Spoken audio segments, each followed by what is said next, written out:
Hey guys, welcome back to this mini series all about how I am starting my professional home organization business from scratch in just 30 days. I'm Melissa Merrill, owner of Pro Organizer Bootcamp. I'm a speaker, author, coach, course creator, and I'm here to share with you just a few behind the scenes of my new venture here in Oklahoma City. I am wearing a shirt today that says "Rollin' with it" because I have been sick this week. I've gone through a few different things here in my home in Oklahoma. You might notice that I have a different background than I usually do. Usually I'm recording in my office, so I wanted to change things up a little bit and show you a little bit more of my home throughout this video series. So here I am in my beautiful new kitchen, and I am excited to share with you all about week 3 of how to start a professional organizing business in 30 days. So today's episode is all about week 3. I so far have learned so much from this process, just restarting the business. Originally started my company, Let's Get You Organized, back in 2011. Went full time with it in 2018 and hired a team. And then by 2019, we had served over 250 clients in the San Diego, California area. So for me, honestly, it has been about just taking the next step. So you'll notice throughout this whole series that I'm really doing one big thing per day. So one needle mover, as I like to call it, what's moving the needle forward in your business, in the creation of your new company, all of that good stuff. One thing, right? What is the one next step that you can take? What are those baby steps that you can take to success? So here at Pro Organizer Bootcamp, we're all about baby steps to success. I'm not letting little things stop me, like, oh my gosh, I started my business over 10 years ago. Now my body has changed. I'm definitely older. I have all those fun mid-30s things to deal with, like vertigo sometimes, or I have joint issues occasionally, things like that. I'm not letting any of that stop me. I'm moving full force ahead with my business, even though I've been sick this week. All of those little things that can hold us back, we can make excuses. All you have to do is one thing per day. So that's kind of the theme of this series if you've been watching it so far. One foot in front of the other. And here's what I accomplished this week. So last week we had talked about days 1 through 12. We did a recap of the first episode, and then we went right into the second episode. We are now on day 13. So I populated my business pages on Instagram and Facebook first. If you've taken my course or worked with me at all in Pro Organizer Bootcamp, then you know that I'm all about local search. So having those prospective clients be able to go onto Google, right, and be able to type in Pro Organizer near me, or home organizer in my area, or professional organizer in my zip code, things like that. I'm all about local search. I'm all about ranking on Google. All about having your website have great SEO, getting found on those sites like Google My Business, Yelp, Find My Organizer, Thumbtack, all of that good stuff that I've talked about in past videos. But social media can also be a funnel for prospective clients. So using hashtags like hashtag Oklahoma City Organizer, hashtag Professional Organizer Oklahoma City. I'm using examples in my own metro area here.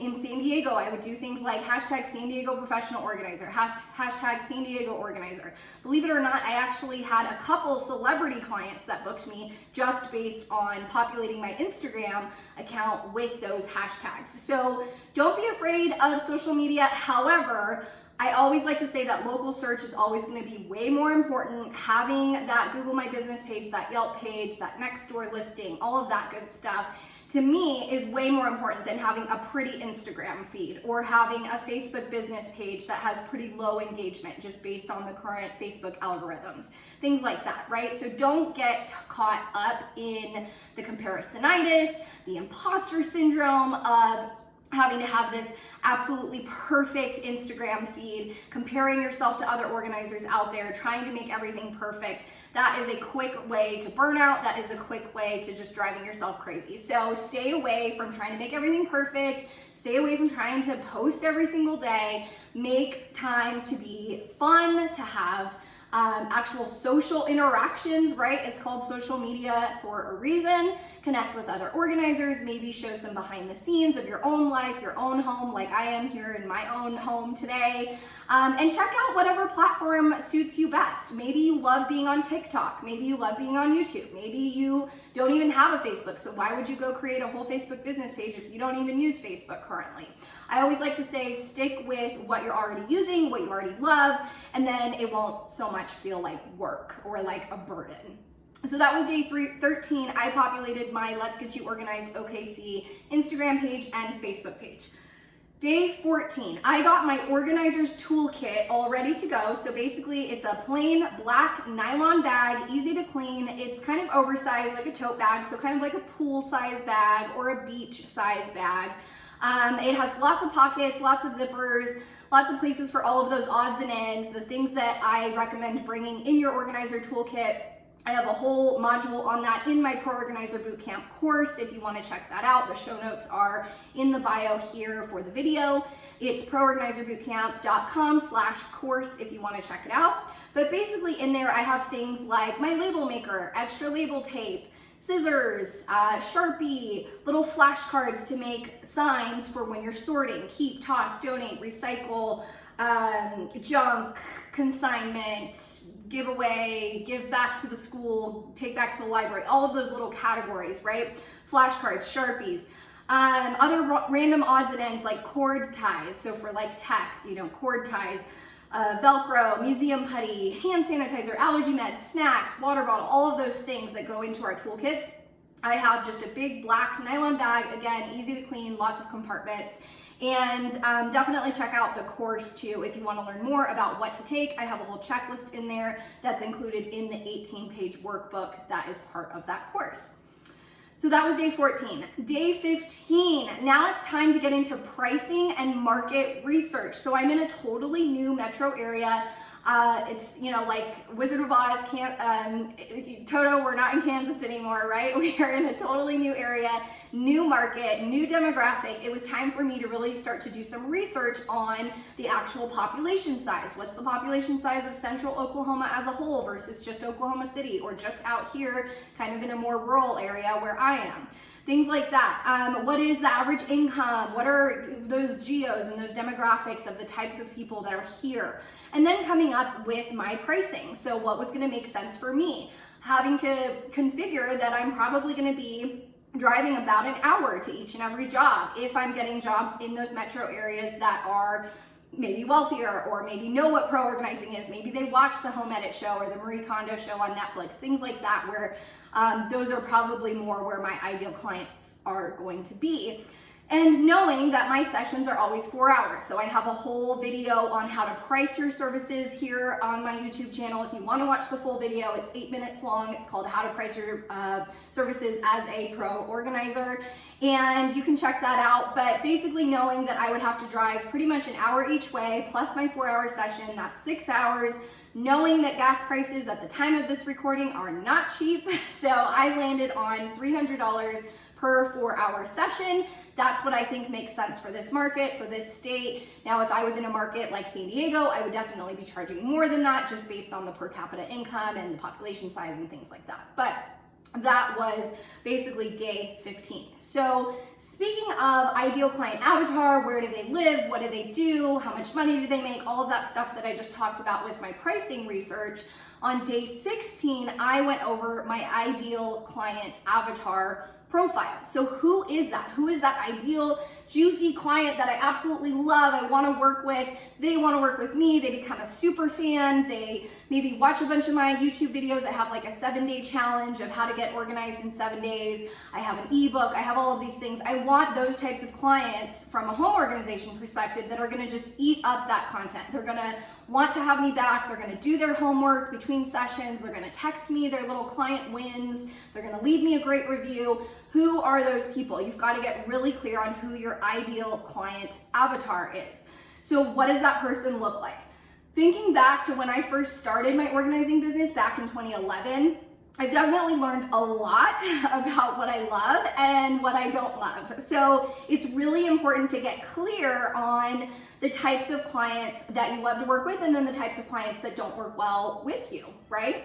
So thinking back to that conversation on Yelp, Google My Business, Nextdoor, Thumbtack, we are definitely in the digital age. We're definitely in a review culture. So you want to make sure that you're getting good reviews. Obviously, nobody wants a bad review, and I'm not saying that's going to happen, but Most likely, if you're working with those ideal clients, those are going to be like your Kismet clients, your aligned clients, your soulmate clients, the clients that you're meant to help, you're meant to serve, you're meant to work with, you're going to impact their lives. Those are the ones that are really fulfilling to work with. So get really clear on who that is for you, and make sure that you're not working or attracting non-ideal projects and non-ideal clients. So maybe you hate working on garages, maybe you love working on pantries, maybe you absolutely don't love working on playrooms because you don't love sorting Legos and all of the little nitty-gritty toys and stuff that go into it, but you love working on bathrooms and toiletry closets, things like that, right? Know what projects you love, know what types of people you love. Stop trying to serve everybody and anybody and do all the things. And also, I never want you to feel like the help. I think that's something that I felt a lot when I first started back in 2011. I felt like I was kind of looked down on. I felt like I wasn't truly stepping into that CEO role as the head pro organizer of my business. Let's get you organized. And I started to feel like the help. I started to feel like I was undervaluing myself and my clients were undervaluing me. So that's definitely something you want to stay away from. Get really clear on who that ideal client is for you. That was day 16. Moving on to day 17, I set up my professional business email. So at only $6 per month, I use Google Suite. So it's run through Gmail, but it's not like let's get you organized at gmail.com. That can look a little unprofessional. I'm not saying you can't do that. Of course, you can run a business with a Gmail email address. That is not going to make or break your business. That is not what I'm saying here. I just chose to do this within my 30 days of setting up my business because I like to look a little bit more buttoned up, a little bit more pristine and clean, and like I've got my stuff together, right, as the business owner, and like I have a true company, right? So this way I'm able to have my business email separate from my personal, and then I used a free email signature generator through a free resource through HubSpot. So it's not something that I'm affiliated with at all, but if you type in free email signature HubSpot, you will get popped into this little generator that'll let you pick your brand fonts, colors, like your hex code. Thinking back to that section that I did on Canva and how I love to make my logo through there and all my colors and fonts and everything. You can pop that into your email signature, pop your logo into there, and it just looks really clean, really professional, really buttoned up, and adds that extra touch of taking your business and your brand recognition and visibility to the next level. So that was day 17. Okay, day 18.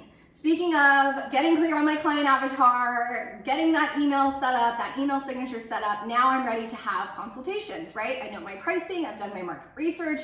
Day 18 was consultation day. So I actually had 2 consultations that came through my website.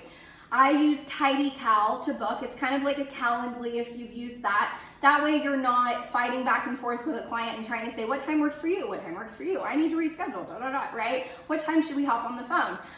It's an easy way for them to just click through your website, fill out a quick questionnaire, and then book their call with you. I am not a fan of in-person consultations. I have a whole video and module on that in my Pro Organizer Bootcamp course as well. Again, $99, proorganizerbootcamp.com/course if you want to check it out.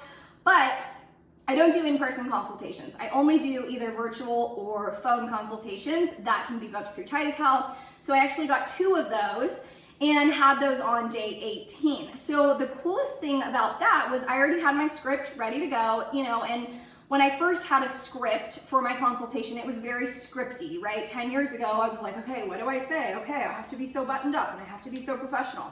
Now I can talk to somebody while I'm walking on a treadmill or out walking my dog or doing the dishes, right? I don't have to necessarily be in front of a computer and, be that talking head because I've done this for so long, but it always helps to have some sort of script nearby so that you remember, okay, I'm sticking to this pricing. I'm not going to let them budget me down. I'm sticking to this territory that I serve or this area. If I go outside that, maybe I'm charging a travel fee or a mileage fee or a gas fee, whatever you want to do, just having those boundaries set in place, whether that's a script, whether that's a post-it on your computer, whether that's written down in a notebook, however you want to do it. I just feel like that definitely helps when you have those clients on the phone so that you don't get stuck, stumble over your words, things like that. I absolutely love consultations because it's such an important time to feel out the energy of that person on the other end of the phone. So given what I just said about reputation management, the digital age, the review culture that we're in, trying to find those ideal clients, you want to make sure that you're working with people that are a fit and you're noticing any red flags or even orange flags or yellow flags, right? And knowing, okay, is this person trying to be a nitpicker? Are they going to be micromanaging? Are they going to be perhaps a hoarder that I don't want to work with hoarders if that's not your jam? What are those red flags for you? What are those non-negotiables for you? Maybe they swear and you don't like people that swear. You probably shouldn't be watching these videos, but maybe they have a different lifestyle than you. Maybe it's, organizing something that you're not comfortable with, organizing a project that you don't feel comfortable with, things like that, knowing what those red flags are, and then being able to say no and turn down jobs if needed.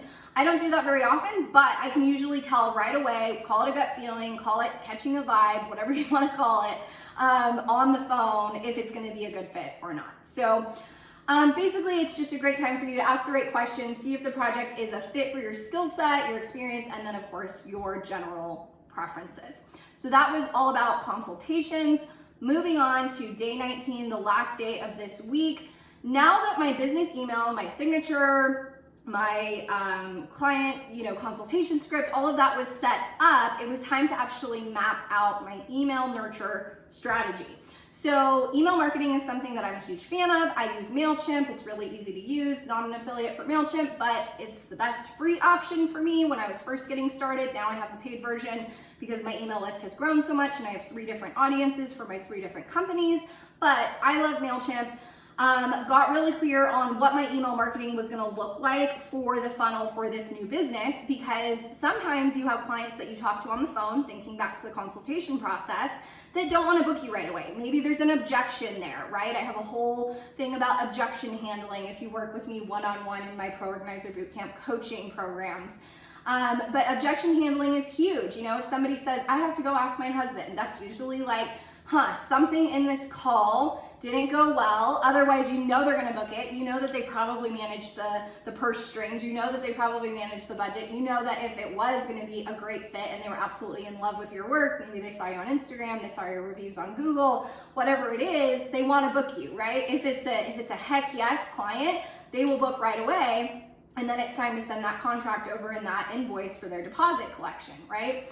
But if there's an objection there, you want to make sure that you can keep in touch with them, that they go into a nurture series, that they're going to be able to get contacted by you with resources, with value. Maybe it's a blog post, maybe it's email ebooks that you've done, things like that. You want to make sure that you really get clear on what you're going to send them after they say, maybe, but not now. What does that look like to keep them into your pipeline and keep that project going, and make sure that you don't just never talk to them again? Because hey, at the end of the day, they did go to your website, they did go down your kind of rabbit hole, your funnel, and they did get on the phone with you and you were able to tell them all about yourself and your services, but you don't want to put all of that to waste and just never talk to them again, right? Unless they were like a red flag client and you just never want to deal with it ever again, right? But if you do want to stay in touch with them, you'd love to book them, you'd love to have them as a client, of course you want to keep in touch. So if you want to learn more about email marketing, what I do, what one of my friends who is an expert on email marketing does, you can check out the Pro Organizer Bootcamp podcast. I have a whole episode on there. It's called Marketing Hacks for Professional Organizers. Pretty simple, easy to search. It's also up here on my YouTube channel.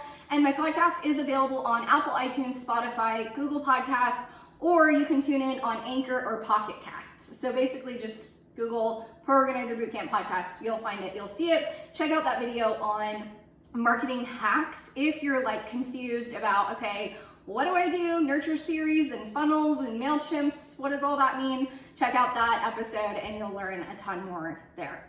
So that concludes week 3 of my Pro Organizer Bootcamp blueprint. And if you've been watching this mini series, again, just note that I am doing something small every single day. I'm not going crazy. I'm not trying to build Rome in a day. I am not driving myself up a wall. Like I said, I've been sick this week. There's been some things going on here at the farm on my homestead in Oklahoma. And I was still just gentle with myself and let myself go through the process, feel it, roll with it, right? And do one thing at a time. Just take that next step. What does that look like for you? Comment below what you feel like you might need to do next in your business. Maybe it's screen printing new shirts, getting a car logo done, getting your website done, populating your review sites on the web. What does that look like for you? What is that next baby step that you can take towards your goals and towards your success?